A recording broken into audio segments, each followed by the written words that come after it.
like that cherry bomb.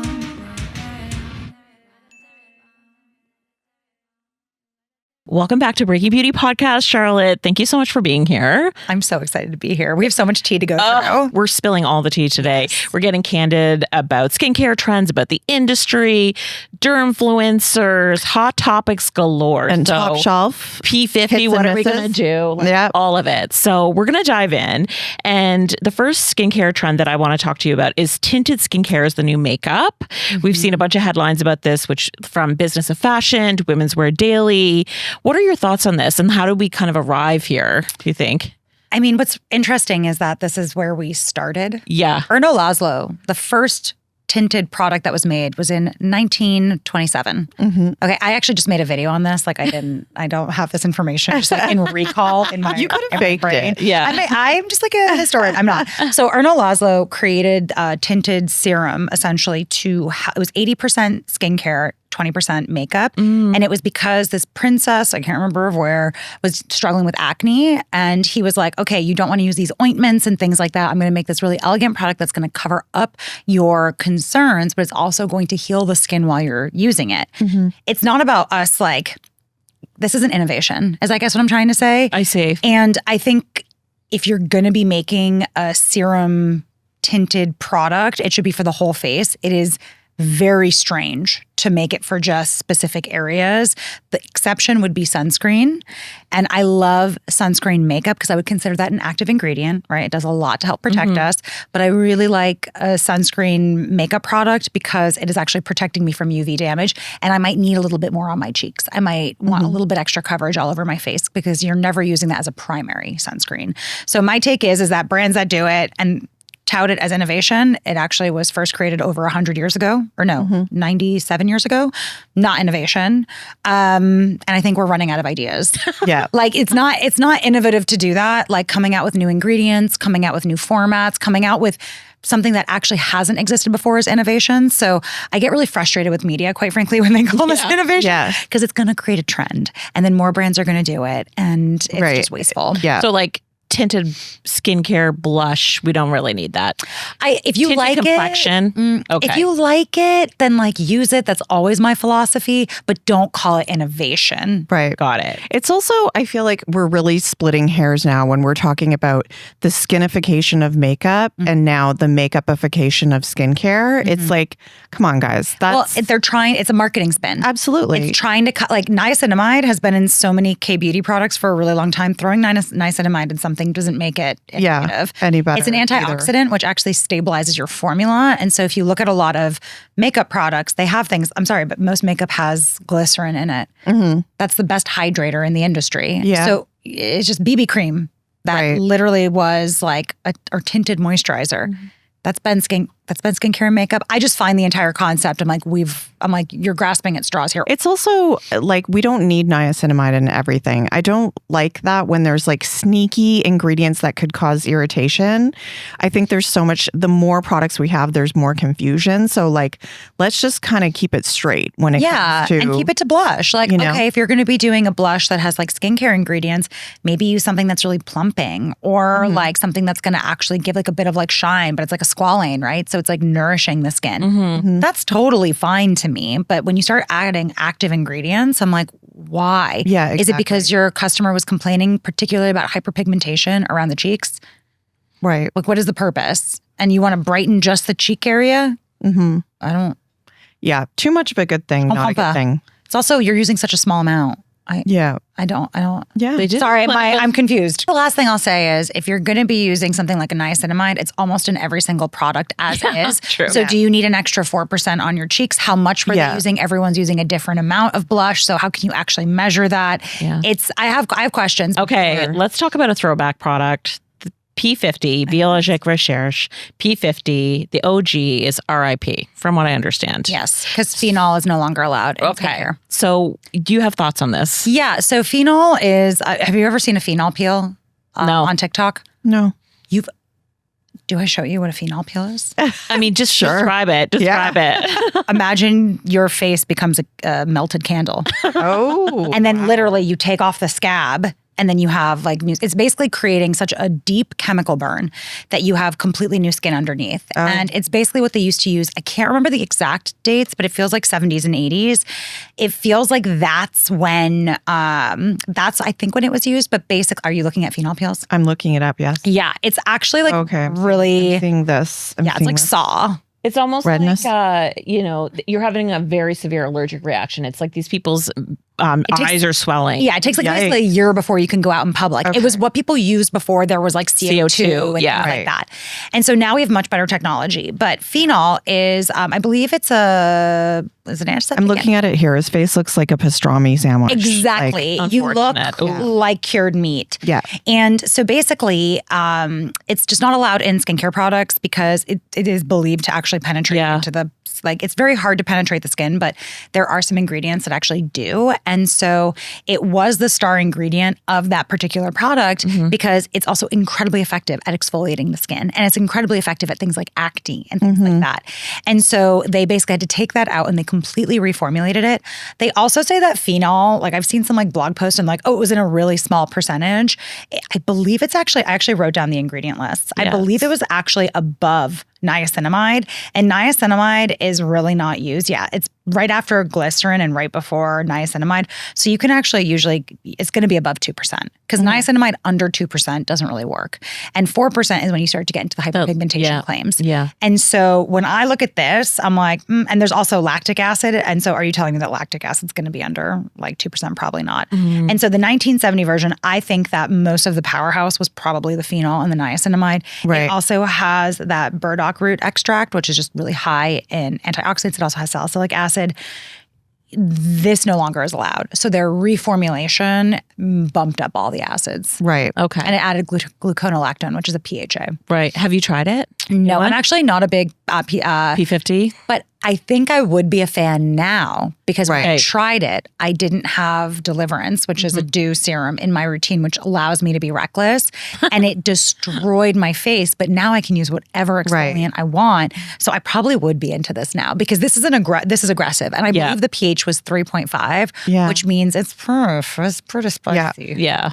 They do have different versions for different skin types. Exactly. Yeah. But I kind of like, by the time I got to that point, I was like already on like Dr. Idris. Then I met you. Yeah. Even The Ordinary has a great glycolic toner. Yeah. Yeah. For like $10. And the pHs are low. That's the thing. That's safer. With a chemical exfoliant, you want the pH to be low.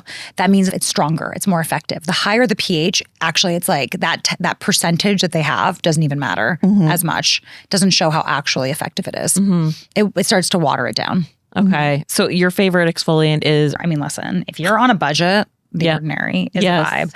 I love, if you have acne, the mandelic acid serum is fantastic because people love this one particularly for blemish-prone skin. Sophie Pavitt face. Yeah, it's a great one. I've emptied that one. It's so gentle too. Yes, big time. You can do some stupid things. Sophie would not sanction me saying this, but you can do some stupid things with that. I actually like Glow Recipes. They have like a strawberry mask. James Welsh loves it, but they actually have a good like BHA, right, as well. So if also on a budget, Dr. Idris. Yeah. I love Dr. Idris, but that flash mask, it literally gives you a glow. That. And then I met you. And these are all, I'm listing brands that have, other than Sophie Pavitt's, they all have multiple acids. Because that's also what's beautiful about this, about P50. Right. They put in lactic, which is an AHA. They'll put in salicylic, which is a BHA. BHAs are great for like blackheads and anything that's like it's oil soluble, so it goes deeper into the pore. Glycolic acid's a really small molecule, so it goes really deep. And then you have lactic acid, which is a little bit more surface. Can even be a hydrator, a humectant under 5% and pending the pH. And so it's just like it was just a really well-rounded product. And I also think nothing existed like it on the market. And that's why it has this lore. The new formula actually does look nice. Maybe I'll try it. It's really a long ingredient list though. Yeah. That's the French. That's French way. And where are we at with K-Beauty? There's an SPF filter banned by the FDA. So a lot of people, that's their ride or die. What's happening there? What do we need to know? Canadians don't have to deal with this, right? To a degree. It's like we get all the spillover. Yeah. Yeah. And a lot of our audience as sunscreen refugees will be coming to Canada. Exactly. Excellent. Okay. So the thing that people don't realize is that it was always illegal to sell Korean sunscreens into the United States. It's why you don't see La Roche-Posay selling their international sunscreens here. They don't want to get dinged by the FDA. Korean beauty was being reckless. And then they finally started enforcing the law that always existed. And plus, they added more qualifiers for even cosmetic brands where you need to register with the FDA if you're going to sell in this market. This is a good thing. The not good thing is that the United States has not approved a new sunscreen filter since the 90s. We treat sunscreen like a drug, just like in Canada. But in Canada, you've actually managed to approve some new sunscreen filters that we have not been able to. And so the end result is that any brand that wants to operate within the United States has started to pull their sunscreens. So if you look at Beauty of Joseon, for example, they are a massive brand in the United States. They did 200 million last year. 40% was sunscreens.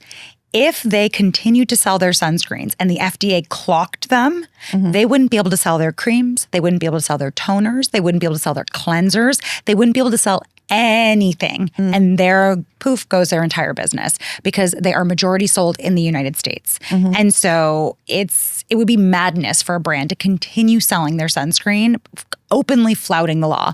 Now, RFK is an interesting curveball. With RFK, though, my big fear is that he'll just actually get rid of all legislation, like generally speaking. Yes. Or he'll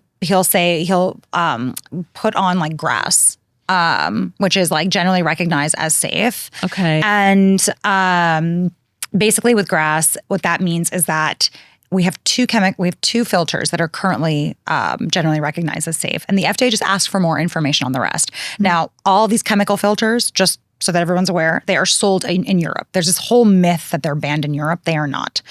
They are at limited at percentages, just like in the US, just lower percentages.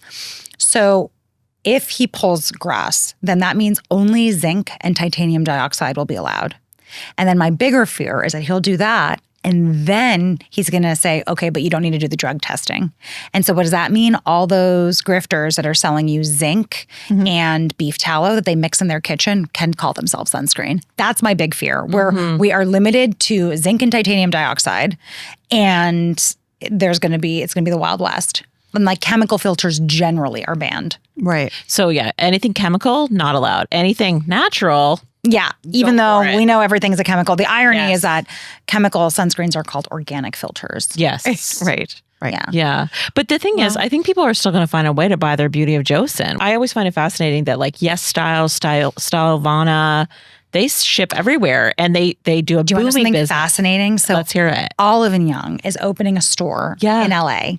I saw that. I think that's a death knell for them shipping Korean sunscreens into the US. Personally, I think Stylevana, a little sketchy. Okay. And so they'll keep doing it if we're lucky. Yeah. I hope they do. Yeah, but their sunscreens are legit, I will say. Of course they are. What I received from them, what I have received is legitimate. But are they skirting some rules? Definitely. Maybe. But the thing is, for me, it's like people always think I get stuff for free from them, and I obviously do. But every month I order something from them and I track how long it takes if I get it, and I deliver it to different addresses under different names. And I honestly have gotten every single order. I understand that some people never got their order, and it's why I would never recommend doing a $500 order on Stylevana. I would recommend actually splitting it up. Okay. Yeah. Good tip. I just received the Beauty of Joseon Daily Tinted Fluid Sunscreen. So that's charging ahead. That's a new launch. Yeah. It's a zinc. It is zinc. Uncoated, no PA rating on it. And it's an SPF 40. So I was a little bit bummed. Yeah. I mean, I didn't love it. I did try it, but I think they're trying their best and they'll keep coming out with great launches. Yeah.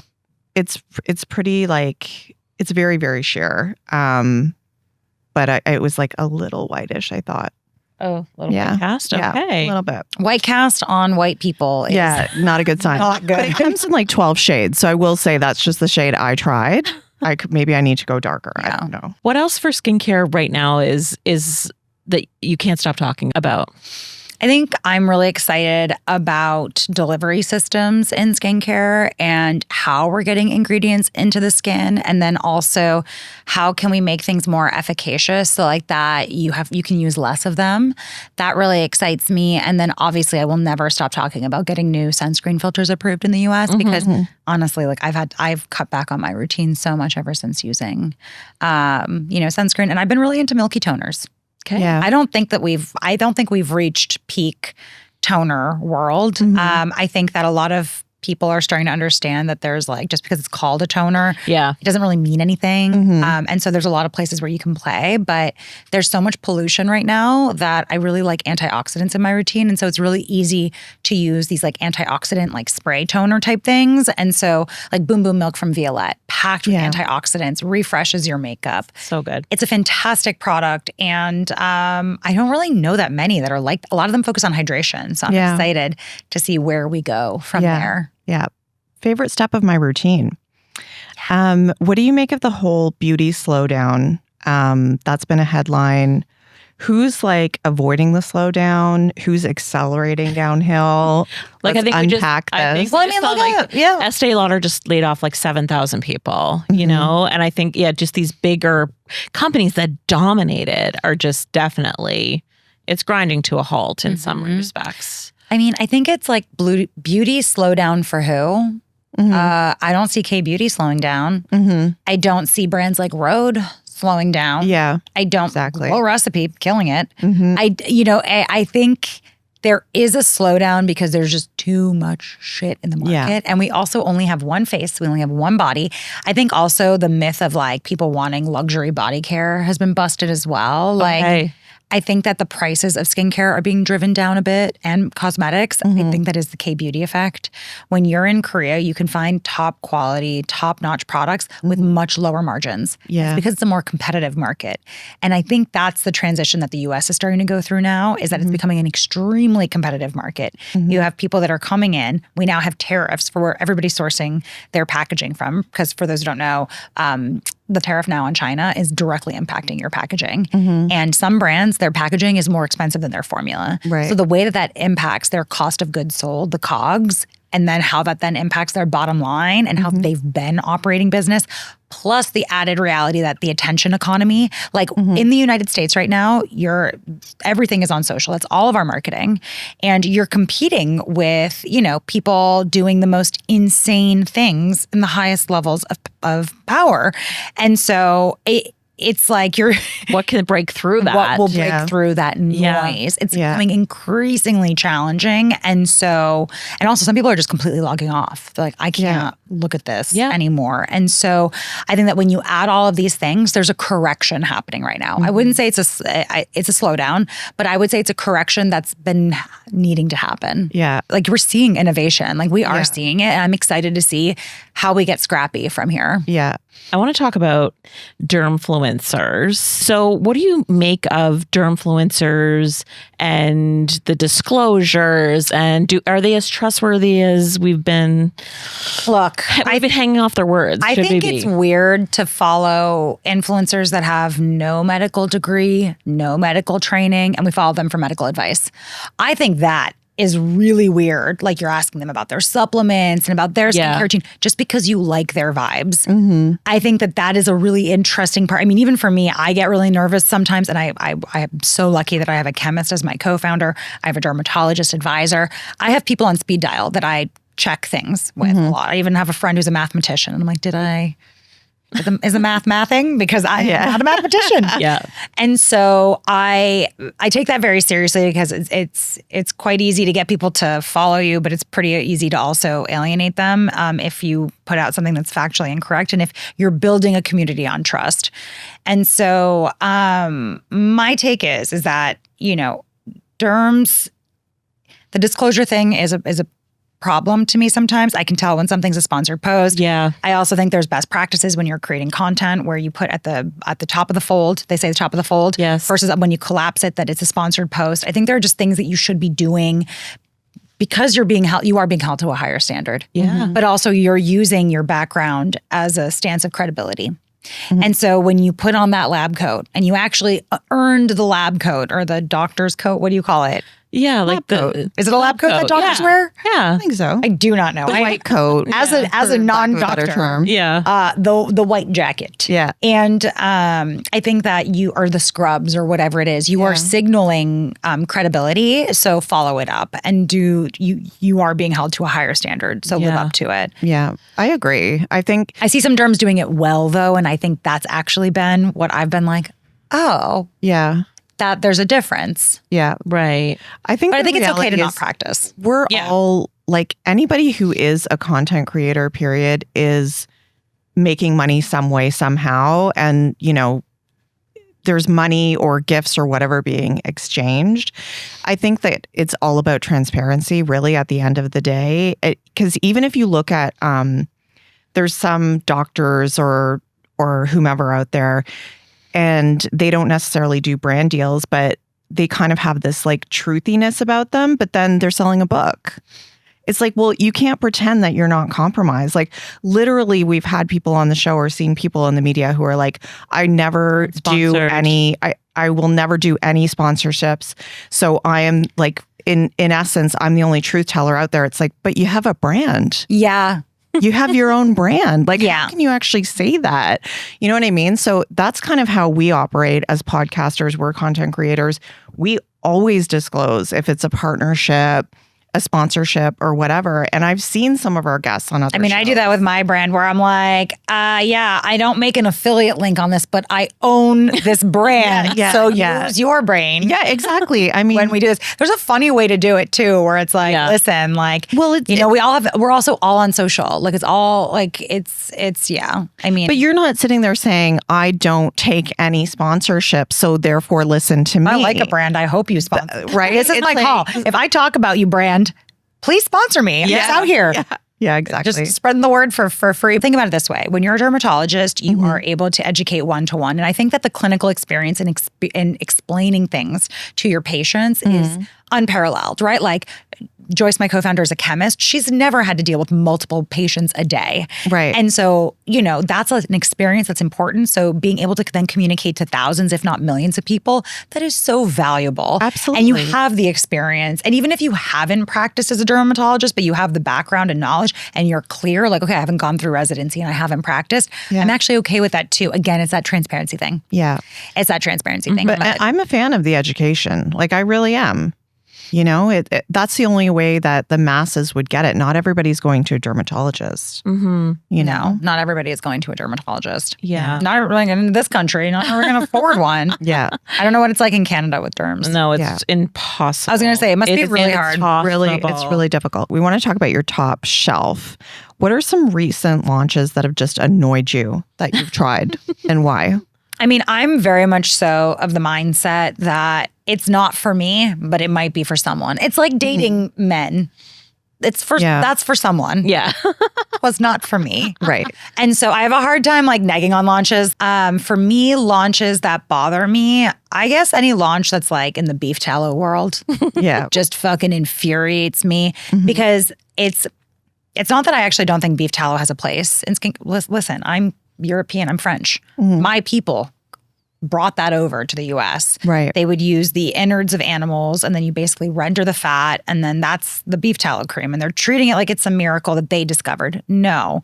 You can't colonize something that was already colonized. Not that. Not new. And also like animal byproducts are used in skincare all the time. Like it's an annoying marketing hook to make it seem like there's some conspiracy. They're trying to keep it from you. The skincare industry is trying to keep this secret from you.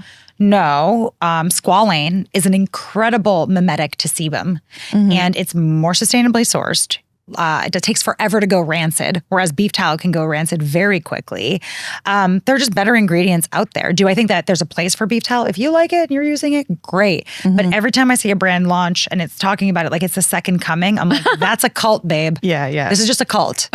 Also, using pure beef fat on your face over time can actually potentially break down your skin barrier. So it's like, it might be great initially, but if your skin starts to get sensitized over time, just watch out for that. It's just crazy because I hear these things. I see the videos and I'm like, no one's actually using that.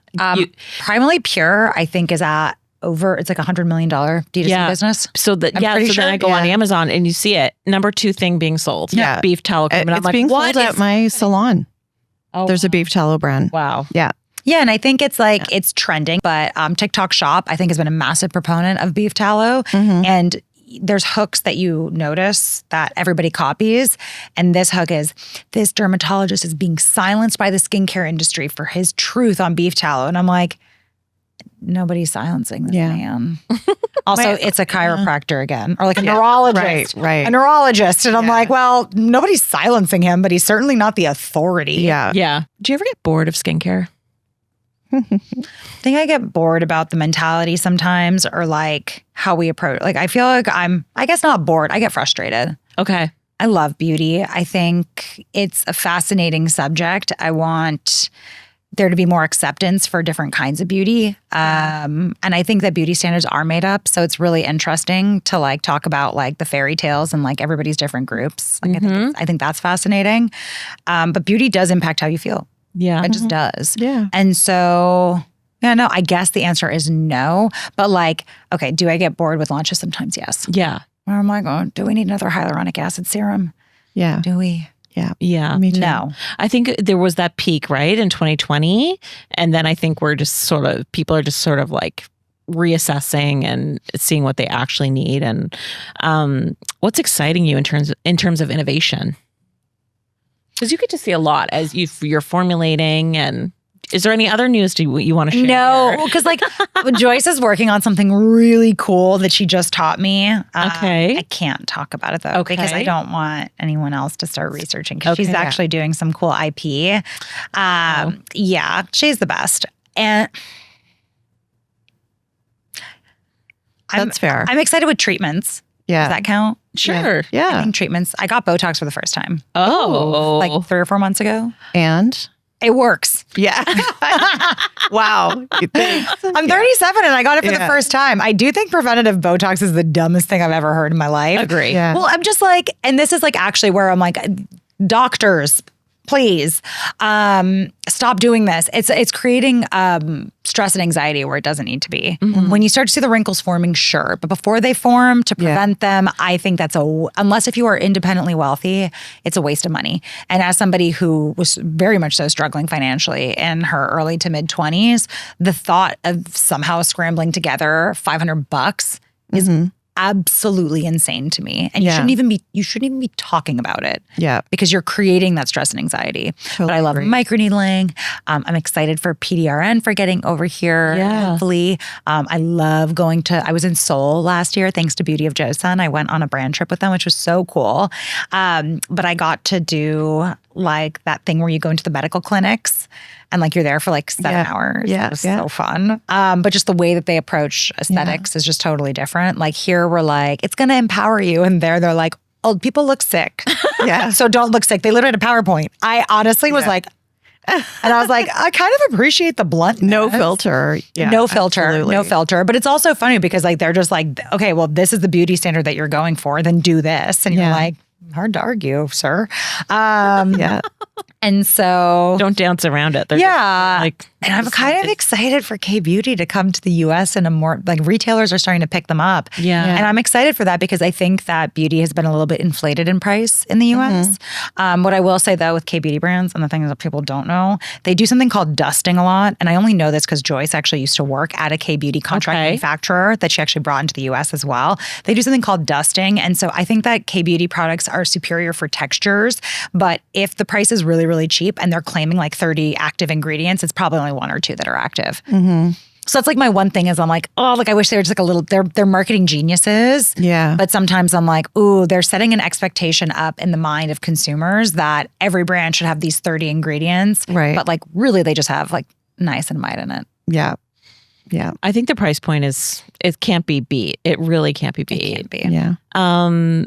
It's really interesting to me that Sephora has not doubled down on K-Beauty. They really haven't. That's all I will say. Okay. eyes. We got an eye look. We got a look. Am I wrong or am I right? I think it's... Well, they have... Oh, no, I don't think they have. wrong. They have... Oh, what's that? Then I Met You. Then I Met You. And that one I want to try that you're just mentioning, but I haven't tried it. Yeah. So cool. Yeah. Oh, their gondola is so pretty. Glow Recipes, obviously K-Beauty adjacent. Sure. They are K-Beauty. But they're not in the sense of the price. They're not CosRx. No. You know? CosRx. I've heard rumors is all I will say. Yeah. Which will massively shift how people buy in those stores. But it's like The Ordinary. Yeah. Unparalleled prices. Yeah. The thing is, you just cannot get mad about the formula. When people complain about the formula, I'm like, it was $15. Yeah. Yeah. Oh, the texture. Yeah, that's why it's $15. Go to Niod if you want a nice texture. Actually, in Canada, Holt Renfrew just introduced K-Beauty. They just brought in a whole bunch of brands. I'm sorry, K-Beauty, from an experiential standpoint, from the fact that you can use, it's just so gentle. Yeah. Like they're very focused on barrier. It's tough to beat. It's tough to beat, especially in a world where if you want to spend money, go get like microneedling or laser and then use K-Beauty. Like you're going to have a good skincare routine. Yeah. And it's why our prices, like we're trying to keep them as transparent as possible because, we know that we need to compete with K-Beauty. Yeah. What are you de-influencing lately? I don't know if I want to say this because I'm like, it's like against my brand. I just haven't been wearing that much sunscreen this winter. Mic drop. Clip it. And it's largely because I actually don't know if I can get my sunscreens anymore for the summer, so I'm rationing. So to be clear, but I use a lot less. And it's because, when the UV index is under 2 and I work in an office all day, realistically, the amount of UV I'm getting is quite low. But the thing is, because I retinol and laser my face to hell and back, like I also don't want to take any chances. Like everyone's like, whenever somebody's like, oh, like there's no risk for like skin cancer, I'm like, sure. But like, have they ever studied somebody that puts their skin through what I put my skin through? So I've actually been relying on my like makeup's SPF or like a tiny dab of sunscreen. And I have a UV camera. And so I've been like monitoring my dark spots and nothing's progressed. So that's my UV camera at home? I have like 7. How? Okay. So the first time I bought it, I found, do you remember the campaign by Dove where they had people with sunscreen? I think it was Dove. It might not be Dove, but there was a campaign with a large conglomerate that basically had the UV camera on the street. And so this was before UV cameras were readily available. Now you can just buy them on Amazon. I didn't know that. But I have like a 5,000, I like literally like saved up forever. So if you look at my videos from 2020, I basically saved forever for this. It's a $5,000 camera. I was like, oh, it's a business write-off, not understanding that you don't get the money back on business write-offs. That was... It's like that. Listen, taxes, learning taxes. Write it off. Yeah, tax codes. And so, but it's a super high def. And so I have that one, harder to use, but it was the guy who made the camera for the campaign. So he made me a UV camera because I begged him. I found him on the You could be renting that out on Pickle. You know that Pickle app? I'm not joking. Recoup some of that. I'm like, one day Dieux is going to have a sunscreen and we're going to make people stand in front of this very high res UV camera. Yeah. I'm going to move on to a little bit of social media. What's happening with TikTok Shop? Are you on TikTok Shop? Oh, yeah. Yeah. So I'm on TikTok Shop. I actually don't promote TikTok Shop as much anymore because I find it actually is throttling my performance. Okay. It's not performing as well as it used to. Okay. So I would say, I love TikTok Shop. I think it's did so many wonderful things for Dieux. Dieux is still on TikTok Shop. I love how transparent it is. People are like, oh my God, like TikTok's all ads now. And I'm like, it always was. You're just disclosing it now. Right. Like the amount of undisclosed ads on that platform is met. And I think because we work in the industry, we know when something is an ad. 100%. And in some of them I can actually they're verbatim the brief that I got. And I'm like, wow. Okay, and they didn't disclose. I was like, cool. And so then you're called a hater when you point it out. So now I don't even point it out anymore. I'm like, whatever. Like it's not, I'm going to teach y'all how to fish. Keep scrolling. I'm not commenting. But I think it's a more honest It's a more honest video. Yeah. Okay. Just having that big yellow or orange cart. But yeah, I mean, Dieux has sold like tens of thousands of products on TikTok Shop. See, we don't have TikTok Shop in Canada. I've never seen it. Yeah. But I understand the power of it. Are you getting it now? Not at the moment. I don't know what's going to happen, but maybe they'll But no, now that you're in the US. No, because my account is... Your address is canceled. Yeah. Is there anything else that is kind of popping off for you right now or is blowing up your DMs? People are talking to you a lot about on social. I think people really want to understand the minutia, because I do think that with some of these launches, you do have to be an expert to be able to tell the difference between them. Like it's like the difference of like 2 or 3 ingredients. And so people really want to understand what they should and shouldn't be buying. I also think, do you feel like right now the beauty slowdown is just what happened in 2018 with all of like the naked palettes? Mm-hmm. That's what I feel like is kind of happening right now. With skincare. Yeah. Yeah. Yeah. I think that there's it's just kind of an inevitability of it being like a peak and then a bit of a petering off, and the cream. And then it's going to just keep going up and down. Yeah, we'll see palettes come back again, you know? Exactly. Well, I'm like, I feel like everyone's obsessed with makeup right now and playing and drawing on their face. And I'm always like, maybe it's because like we're in a moment of like economic like contraction. And so, you know, it's like people want to like play and like, you know, dissociate. But yeah. What launch have you been the most excited about in beauty recently? Honestly, it's all sunscreen. All sunscreen. It's all sunscreen. Any new one that you tried that you're obsessed with? I'm really excited about ultraviolet coming into the US, actually. Okay, let's talk about that. So full disclosure, I love the founders, Beck and Ava. Oh, they're absolute gems. We met one of them last year. I forget which one, but they came to Canada last year. They're so cool. So they really get it. They understand how to make great sunscreens. Yeah. And I just know they're going to be good. Are they going to be as good as their Australian formulas? Here's my thing. I'm like, if they were as good, then why wouldn't you just also launch those American formulas in the Australia? So I'm just kind of like, I know they're going to be as good as you can make them in the United States. Right. And in a time where there's a contraction of Korean sunscreen and we're not going to be able to get our hands on it as easily, I'm very happy that there's going to be an option that people can quickly get. Yeah. That's fantastic. Which formula have you liked the most? I only know the bottle colors. I know, right? I'm like, the fluid. Yes. Is like the Road Milky Toner. Yeah. It's incredible. I'm glad we're talking about this because we talked about it last year, but I do agree that this coming into the US is going to be a game changer. Big time. Yeah, make Supergoop scared. Supergoop sunscreens do not suit me at all. I actually like some of their formulas, but it's like we need more competition. We need the large conglomerates to understand this is a massive, massive market. And I think they do get it. You like? So good. Yeah. Okay, everyone. It's called the Fave Fluid Ultralight Screen SPF 50. Carlene's talked about it many times. So get your hands on that. Yeah, I'm excited. That's great. Well, thank you so much for your time and sounding off on all of these hot topic headlines. And always great. Love it. Everybody follow Charlotte on TikTok and Instagram. Mm-hmm. At Charlotte Parlay. Yeah, Charlotte Parlay. And everybody needs to follow Dieux Skin as well. Oh yeah. Follow Dieux. At Dieux your Skin. brand.